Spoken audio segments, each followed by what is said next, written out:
My name's Steve Pugh. I'm the owner and co-creator of the Stone Stash, and I've been in the gem industry for 5 or 6 years.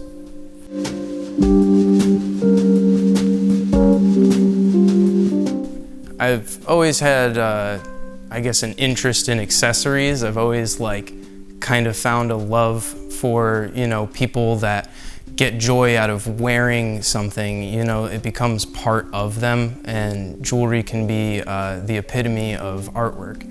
I've always painted, drawn, I've done sculptures, photography, glass blowing, graphic design. So jewelry making is just that epitome where people wear that jewelry every day. It becomes part of them and who they are. And being able to create that kind of stuff, custom for people is really where I get joy from it. I guess what made me want to make silver jewelry and use natural stones was actually mining for them, going out for the Herkimer diamonds. There's absolutely no feeling like pulling a crystal out of the ground, out of the earth with your own hands, with nothing but time, energy, love, and having fun with your friends, going out and pulling something out of the ground that's just naturally beautiful. It's a cut stone basically out of the ground with perfect clarity. It's what dreams are made of, and we get to do it on a daily basis. Try to change it up as much as possible, yeah, so even you'd think that I would go vend at a gem show where there's hundreds of different gem vendors and all the people there are shopping for gemstones. But it's so redundant and boring at that point, I want to be introducing this stuff to people that have never seen a quartz crystal before, never seen an opal or a tourmaline, and then when they see what we have, their eyes light up. If you're in an auditorium full of gemstones, I feel like that feeling can kind of be lowered almost because there's so much of it. I do actually some oddity events too, like the reptile expos and Comic-Cons that are local, Saratoga, as well as Plattsburgh and everywhere in between that we can. Seeing all the people in costumes, and there's even some of them that incorporate crystals into it. So those people find the joy with us, sharing their experiences and almost how crystals relate to that. There's a show called Steven Universe, oddly enough, and I'll dress up like that character and I'll go to these comic book conventions and sell crystals, and the whole show is about crystals. This kid Steven is part crystal and all of his friends are crystals, and they all have the same names as these crystals. So it's getting a lot of kids into the whole world of crystals and collecting, and they'll come up to my booth and just geek out, the same way that I do when I see all this stuff. We're on our 5th or 6th place in the shirt factory alone, because as soon as we could, any time that we saw getting bigger as feasible and balancing risk versus reward, if you're spending more money on rent, or do you have more money coming in? Can you balance those things? Can you still afford to eat, So we really waited until it was proper timing to expand and grow.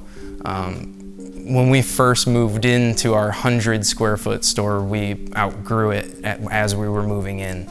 But then as soon as a new space opened up, we jumped on it. It was the space next to ours, so that was our upgrade, was moving next door to a 500 square foot space. Then we got a storage unit in the basement that was 200 square feet, and then we got a new storage unit in the basement that was 1,200 square feet and got rid of the 200 square foot one.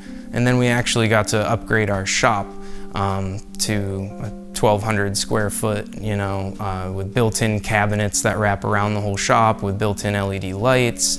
We have a bunch of cutting and polishing equipment right in there, and more room than we knew what to do with, which was, you know, a good problem to have for once. It was never that. It was always, there's not enough space, there's not enough room. So we're finally at a point where we're comfortable and you know, hit that growth spurt and hit the mark to where we want it. It could always be bigger, it can always be better. Anything in life can, but it's at a nice spot now and super stoked about it. For 2020, I expect it to be our biggest, best year yet. Right now, we have the most inventory we've ever had. We have the most artists work on display we've ever had. We have the most space. We have the most means to make this our biggest, best year also. I wouldn't be able to do what I do every day if it wasn't for the people around me. Ty and Ashley Paquette, my two business partners, my parents, who are the coolest fucking people on the planet, that, you know, just pushed me to do whatever I loved and not what was gonna make me money in the long term. Yeah, I mean, all the artists locally that inspire me that you guys have already done interviews with, you know, Hannah Williams, her paintings have inspired me so much. My landlord, Esmond Lyons, who is one of the coolest people I've met also, who did all of the artwork around the house and custom built the whole house, poured his love into it.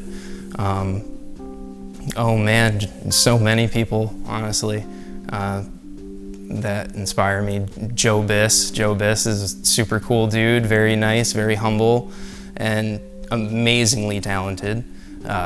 Just some of the stuff he's putting out right now, it's phenomenal, you know. Nate Hubble actually was the first wire wrap I ever bought, was from Nate Hubble, like 5.5 years ago at this point. And seeing other people locally producing such amazing stuff, I always had artist syndrome, so I didn't like my own art. It's something I still have, you know. I could paint the Mona Lisa and hate it. I could make a perfect ring and point out 10 flaws about why I don't like it. But being able to produce work that inspires others is totally more than I could ever ask for also. So being able to reiterate the inspiration I'm getting from others and create a new inspiration that might like connect with someone else that might not have gotten that before,